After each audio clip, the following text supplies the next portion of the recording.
भूस्खलनामुळे अनेक लोक बेपत्ता, बचाव कार्य सुरू, 7 मृतदेह सापडलेत. उत्तर कन्नड. कर्नाटकातील उत्तर कन्नडमध्ये भूस्खलनामुळे मोठे नुकसान झालं असून त्यामुळे अनेक लोक बेपत्ता असल्याची माहिती समोर आली आहे. जिल्हा उपायुक्त लक्ष्मीप्रिया यांनी ANI या वृत्तसंस्थेला सांगितलं आहे की कर्नाटकातील भूस्खलनग्रस्त जिल्ह्यात बचाव कार्य सुरू असून 7 मृतदेह बाहेर काढण्यात आलेत. उपायुक्तांनी सांगितले की 10 जण बेपत्ता असल्याची माहिती मिळाली आहे. त्यापैकी 3 जण अद्याप बेपत्ता आहेत.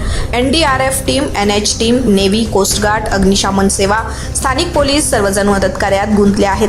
आम्हाला बेपत्ता लोकांच्या 10 तक्रारी प्राप्त झाल्या आहेत. त्यापैकी 7 मृतदेह सापडले आहेत. 3 लोक अद्याप बेपत्ता आहेत. भूस्खलनाच्या घटना सातत्यानं. तर उत्तर कन्नडचे SP नारायण M म्हणाले की भूस्खलनाच्या घटना सातत्यानं घडतायत. प्रशासनाकडूनही बचाव कार्य सुरू आहे. ते म्हणाले 3 जण अद्याप बेपत्ता आहेत. समस्या अशी आहे की तिथून एक नदी वाहते आणि दरड कोसळण्याच्या घटना सातत्यानं घडतायत. अतिशय अरुंद रस्ता आहे. आम्ही आमच्या पातळीवर सर्वोत्तम कामगिरी करतोय. HD कुमारस्वामी यांनी बाधित भागाला दिली भेट. येथे केंद्रीय मंत्री आणि JDS नेते HD कुमारस्वामी यांनी 17 जुलै 2024 रोजी संततधार पावसामुळे भूस्खलन झालेल्या उत्तर कन्नडमधील अंकोला येथील शिरूर गावाला भेट दिली. अंकोला परिसरातील अनेक रहिवाशांनी शिरूर गावातील केअर सेंटरमध्ये आश्रय घेतलेला आहे. परिसरातील लोकांना आणखी दिलासा मिळण्याची आशा कमी आहे. बेंगळूरमधील प्रादेशिक हवामान केंद्रानं उत्तर कन्नड जिल्ह्यात 20 जुलै 2024 रोजी पावसासाठी रेड अलर्ट जारी केलाय. 21 जुलै 2024 रोजी ऑरेंज अलर्ट जारी केलाय. तसेच शिमोगा, उडुपी आणि चिकमंगळूरसाठी 20 जुलै 2024 साठी रेड अलर्ट जारी करण्यात आलाय.